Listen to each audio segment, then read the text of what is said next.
Dito po ako sa Hala-Hala, Rizal. Ayan po, yung mga may binibenta po ng may-ari itong lote, nilote-lote, pwedeng hulugan, pwedeng cash. Diyan po sa mga mangga na yan, marami pang loteng tigto 200 square meter. Tapos itong dito po sa overlooking po ito paikot.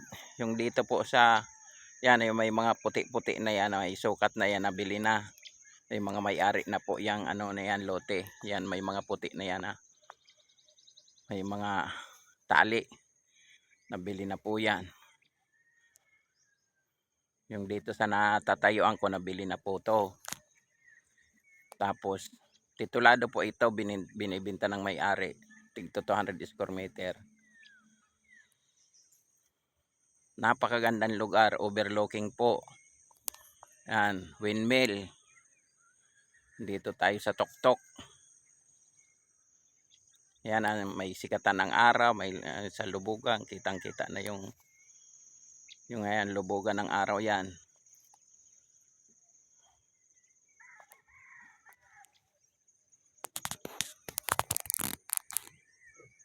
Yan. Yun ang araw. Silangan, kita lahat, overlooking. Dito sa may mga mangga na to, yan ang may 30 slot pa na binibenta. Tigto 200 square meter.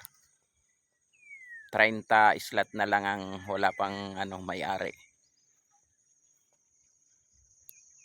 Pag gising mo dito ka sa umaga, wala lahat ang problema mo. Kita yung mga ilisi ng windmill. Paikot yan, mayroon. Pwedeng hulugan, pwedeng cash. Pwede kang mag-down. Ayan.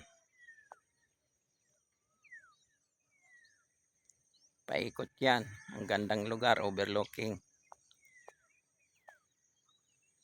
Yan po. May gusto mo, mas maganda doon sa may mga puno, malilim. Puno ng mangga, may mga tanim ng mangga.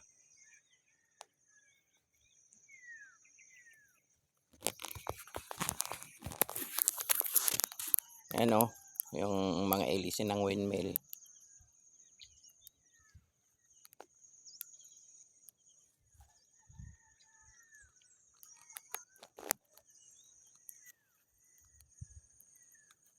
Yan.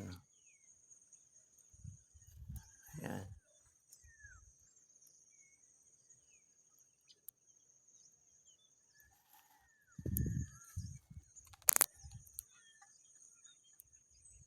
Ang ganda. Wala kang problema. Paikot ng ilising sa windmill. Tuktok ho ito.